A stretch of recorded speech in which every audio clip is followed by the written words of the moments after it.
Welcome students to your first online learning video. I have gotten several questions from students about how to set up a workspace from home. It really can be very simple. I have gone ahead and set up a workspace on my kitchen table, and I want to give you a couple of pointers. Number one, keep it simple. So I like to use the lids of plastic containers because basically what they'll do is hold the clay while you're working inside of this lid. And then when you're finished, you just remove your sculpture, you take this lid outside, throw out the clay into the grass and rinse it off with a hose. If you don't have something like this, you can always use an old cookie tin. It does the same thing, or any kind of tray with a lid. If you don't have something like that, you can also work on a cutting board.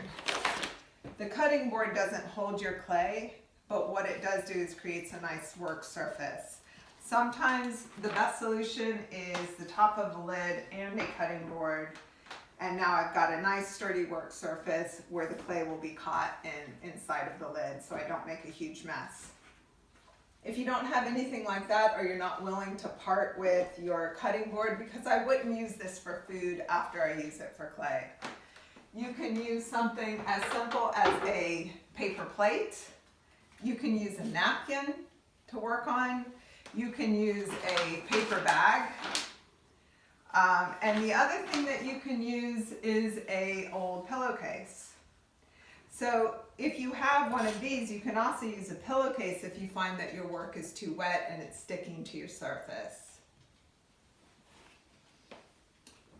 The other thing that I want you to remember is, those of you that have purchased your supply tools, great, continue to use those. But if you don't have those, then use a plastic fork or a plastic knife. You can use a regular fork or a knife. You have spoons, wooden spoons. And for compression, you can use a shell. So if you notice, the shell has a serrated rib. So you can compress the surface of your clay with this and then smooth it out with a smooth shell. The other thing that you can smooth clay with is a rock, a nice smooth rock. You can use a rag instead of a sponge. So anything that you have had up to date in the classroom is truly just a convenience.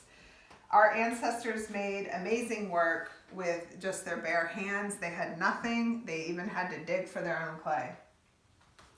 Don't forget to set up a recycled clay bag. You know how to do this. Just put your clay in here.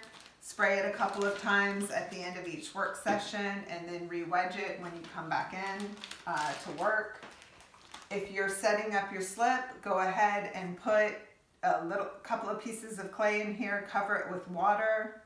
Once it gets real mushy, just blend it with a fork and get it to kind of a mashed potato consistency. Once you're finished with working for the day, you can clean your tools in a bucket of water. Keep it out of the sink.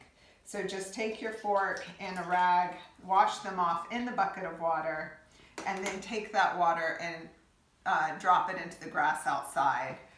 Rinse it off with your hose or bring it back in here, rinse it with water, and take that water back out into the grass. Most importantly, I want you to have fun. This is a kind of a new, exciting adventure for us all. And you can learn anything that you need to continue to learn about sculpting in clay through these online videos. You've already shown yourself to be a very talented group of students, and so I really don't have any worries. Those of you that need me, I will be available through email really every day. And so whenever you need to contact me, I'll be right there for you. All right, thanks.